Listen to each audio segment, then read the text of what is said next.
the bus or the train to work. And our green home renovation tax credit that will lower emissions and help Canadians pay for green upgrades to their homes. In short, our plan will take your hard-earned tax dollars away from dictators and relatively wealthy countries and put them back in your pockets so that you can get ahead.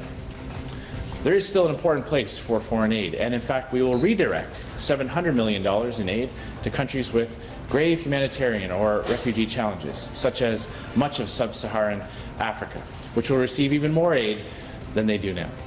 We will ensure a special focus on support for children in conflict zones.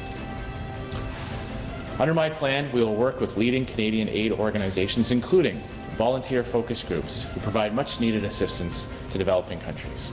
And we will continue to consider proposals which support non-development objectives such as minority rights and peaceful coexistence taking place in any country.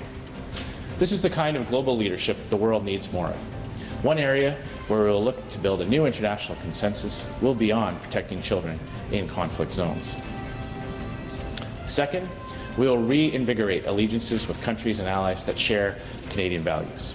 We will renew and strengthen ties with Canada's democratic alliances such as NATO, NORAD, and the Five Eyes, while at the same time strengthening relations with like-minded countries like Japan and India.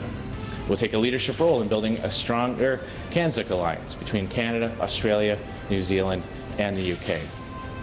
My government will also renew Canada's historic support for Ukraine and take steps to help Ukraine secure its borders and defend its people.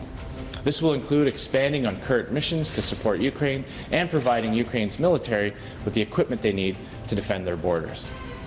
I will also push for Canadian leadership in a United Nations peacekeeping mission to secure those borders. Je vais aussi insister sur le leadership canadien à une mission de maintien de la paix des Nations Unies afin de protéger les frontières. At the same time, we will pull Canadian funding from international organizations that run contrary to Canada's interests, such as the Asian Infrastructure Bank.